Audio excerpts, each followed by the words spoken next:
মুক্তির আগে এই নেটিজেনদের মনোযোগ নিজের নামে লিখে নিয়েছিল ওয়েব ফিল্ম পয়জন। তানজিন তিশার সৌন্দর্য যেন উপচে পড়া দুধের বাটির মতো উপচে পড়ছিল, সেই সঙ্গে ঘ্রাণ ছড়াচ্ছিল রহস্য। ফলে আমারও আগ্রহ জন্মেছিল পয়জনে নীল হওয়ার। তাই মুক্তি পেতেই আর দেরি করিনি। এবার চলুন জেনে নেওয়া যাক আমাকে কতটা নীল করতে পারলো পয়জন।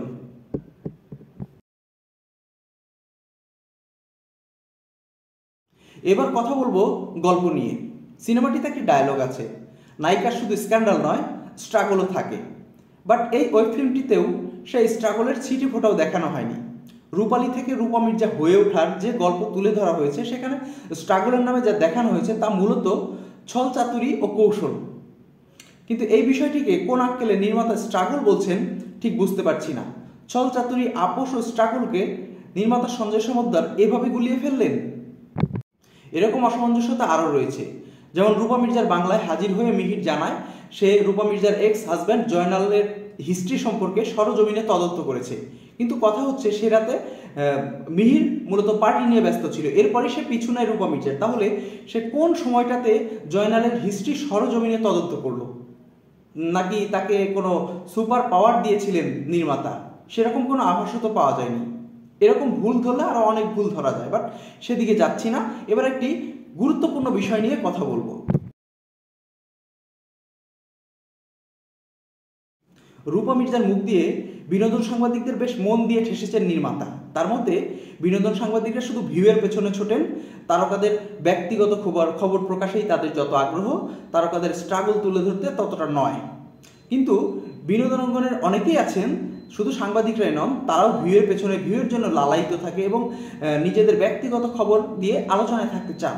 বাট সে বিষয়টি সঞ্জয় সমদ্দার তুলে ধরেননি। তিনি একপেশেভাবে শুধু বিনোদন সাংবাদিকদের উপরই ক্ষোভ ঢেলেছেন। আর স্ট্রাগলের কথা, তারকাদের উঠে আসার কথা, স্ট্রাগলের গল্প এই বিনোদন সাংবাদিকদের মাধ্যমেই সবাই জানতে পারে। এছাড়া অবসরে চলে যাওয়া বয়স্ক অভিনয় শিল্পীরা কেমন আছেন, কিভাবে তাদের দিন কাটছে, এই বিনোদন সাংবাদিকদের মাধ্যমেই জানতে পারেন সঞ্জয় সমদ্দাররা।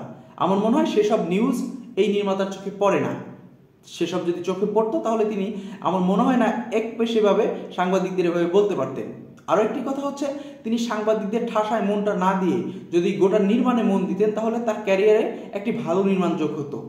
তা না করে তিনি যেটা করেছেন তাতে আমার 2 ঘন্টা সময় নষ্ট হয়েছে এরকম একটি বাজে ওয়েব ফিল্ম দেখে।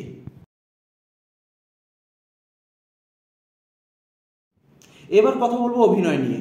নায়িকা রূপা মির্জার চরিত্রে অভিনয় করেছেন তানজিন তিশা। এক্ষেত্রে সিনেমাটির একটি ডায়লগ মনে পড়ে যায়। রূপালীকে ডিরেক্টর বলছিল অ্যাক্টিংটা ঠিকঠাক মতো পারে কিনা সে।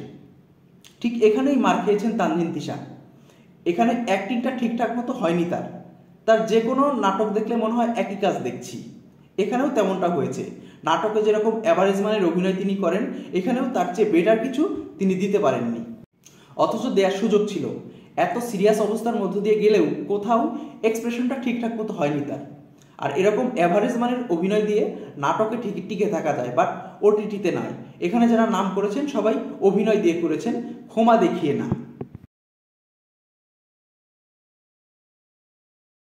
এই ওয়েব ফিল্মের অভিনেতা আব্দুল্লাল সেন্টুই তার প্রমাণ। স্ক্রিনে তাকে অল্প সময় দেখা গেছে, কিন্তু তাতেই তিনি যা দেখিয়েছেন, গোটা ফিল্ম জুড়ে থেকেও তানজিন তিশা তার ছিটে ফোটা দেখাতে পারেননি। টাইগার রবির অভিনয় ভালো লেগেছে, চট্টগ্রামের আঞ্চলিক ভাষায় তিনি বেশ সাবলীল ছিলেন। তবে সুমন আনোয়ারকে দেখে আফসোস হয়েছে। গোটা কন্টেন্ট টেনে নেওয়ার মতো দুর্দান্ত ক্ষমতা যার, তাকে বসিয়ে দেওয়া হয়েছে ছোটোখাটো একটা চরিত্রে। অথচ আজকাল তার যে কয়েকটি কন্টেন্ট দেখেছি তাকে প্রত্যেকটাতেই প্রায়গুলোতেই ছোটোখাটো চরিত্রে দেওয়া হয়েছে। অথচ তিনি যে কতটা ভালো অভিনয় করেন, খাঁচার ভেতর অচিন পাখি, তারপরে হচ্ছে আপনার 7 নম্বর ফ্লোর, সেগুলো দেখেই স্পষ্ট হয়ে যাবে তিনি পর্দা কাঁপিয়ে তুলতে কতটা সক্ষম। কিন্তু সেই সুযোগটা তাকে দেওয়া হচ্ছে না। আমার মতে টাইগার রবির চরিত্রটি সুমন আনোয়ারকে দিলে তার উপযুক্ত ব্যবহার হতো। রূপা মির্জার এক্স হাজব্যান্ড জয়নালের অভিনয় ভালো লেগেছে, অল্প সময় থাকলেও বেশ সাবলীল ছিলেন তিনি। বাকি যারা করেছেন নিজেদের মতো করেছেন, খারাপ না, ভালো লেগেছে। তবে সেন্টু ছাড়া এই ওয়েব ফিল্মে কেউই জ্বলে উঠতে পারেননি সেভাবে।